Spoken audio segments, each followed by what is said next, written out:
بسم اللہ الرحمن الرحیم۔ اے لوگو، اپنے رب کی عبادت کرو جس نے تمہیں پیدا کیا اور ان لوگوں کو بھی جو تم سے پیشتر تھے،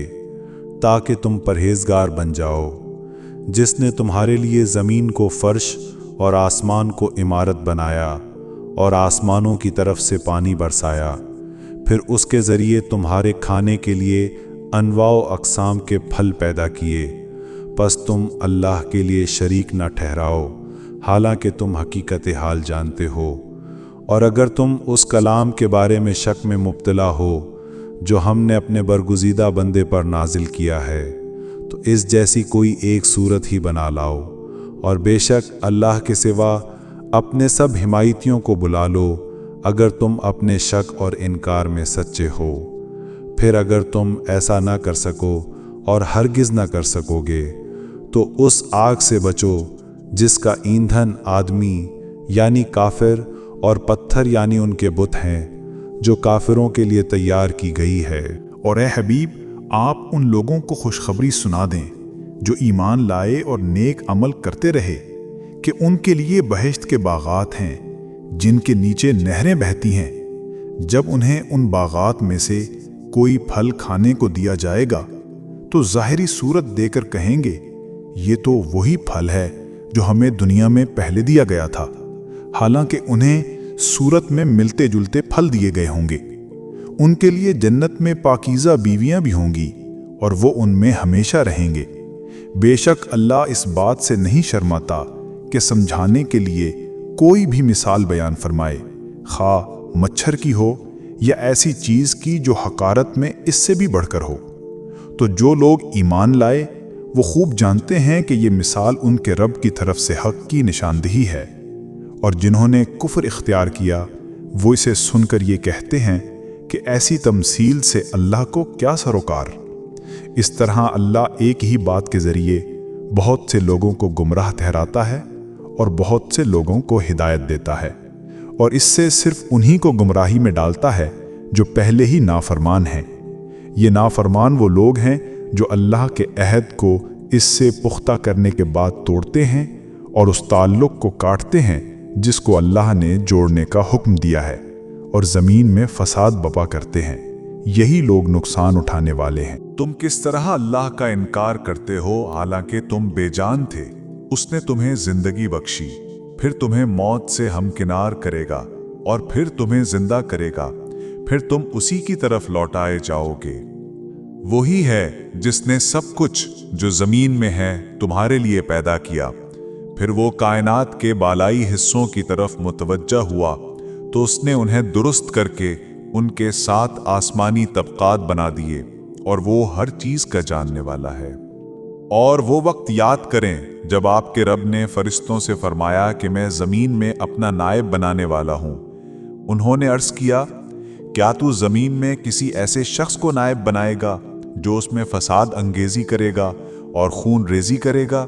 حالانکہ ہم تیری حمد کے ساتھ تسبیح کرتے رہتے ہیں اور ہمہ وقت پاکیزگی بیان کرتے ہیں۔ اللہ نے فرمایا، میں وہ کچھ جانتا ہوں جو تم نہیں جانتے۔ اور اللہ نے آدم علیہ السلام کو تمام اشیاء کے نام سکھا دیے، پھر انہیں فرشتوں کے سامنے پیش کیا اور فرمایا کہ مجھے ان اشیاء کے نام بتا دو اگر تم اپنے خیال میں سچے ہو۔ فرشتوں نے عرض کیا، تیری ذات ہر نقص سے پاک ہے، ہمیں کچھ علم نہیں مگر اسی قدر جو تو نے ہمیں سکھایا ہے، بے شک تو ہی سب کچھ جاننے والا حکمت والا ہے۔ اللہ نے فرمایا، اے آدم، اب تم انہیں ان اشیاء کے ناموں سے آگاہ کرو۔ پس جب آدم علیہ السلام نے انہیں ان اشیاء کے ناموں سے آگاہ کیا تو اللہ نے فرمایا، کیا میں نے تم سے نہیں کہا تھا کہ میں آسمانوں اور زمین کی سب مخفی حقیقتوں کو جانتا ہوں، اور وہ بھی جانتا ہوں جو تم ظاہر کرتے ہو اور جو تم چھپاتے ہو۔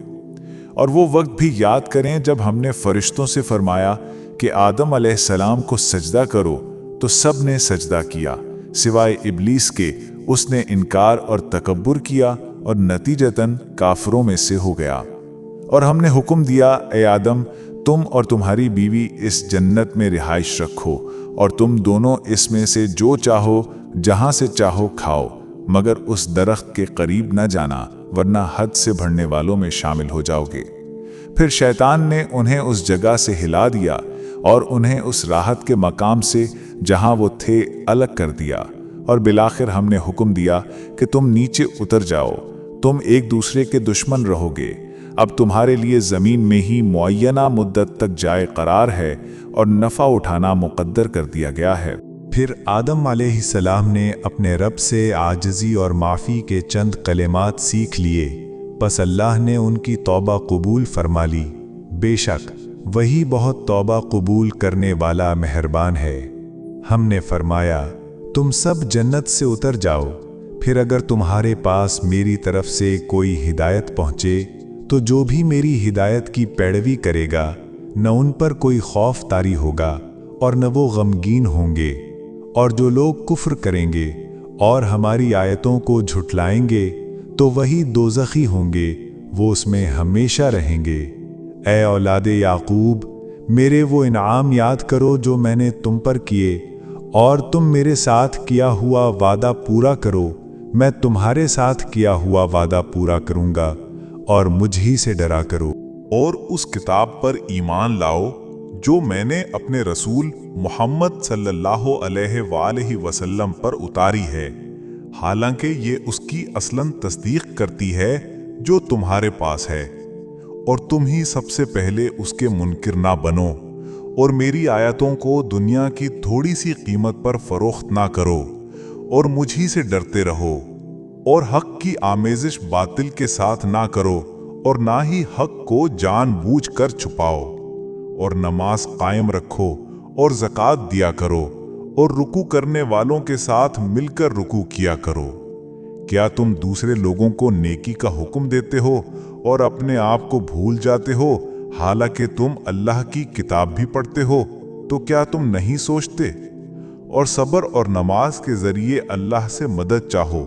اور بے شک یہ گراں ہے، مگر ان عاجزوں پر ہرگز نہیں جن کے دل محبت الہی سے خستہ اور خشیت الہی سے شکستہ ہیں۔ یہ وہ لوگ ہیں جو یقین رکھتے ہیں کہ وہ اپنے رب سے ملاقات کرنے والے ہیں اور وہ اسی کی طرف لوٹ کر جانے والے ہیں۔ اے اولاد یعقوب، میرے وہ انعام یاد کرو جو میں نے تم پر کیے، اور یہ کہ میں نے تمہیں اس زمانے میں سب لوگوں پر فضیلت دی۔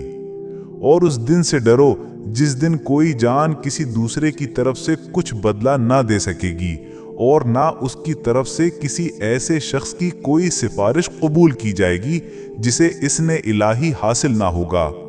اور نہ اس کی طرف سے جان چھڑانے کے لیے کوئی معاوضہ قبول کیا جائے گا، اور نہ امر الہی کے خلاف ان کی امداد کی جا سکے گی۔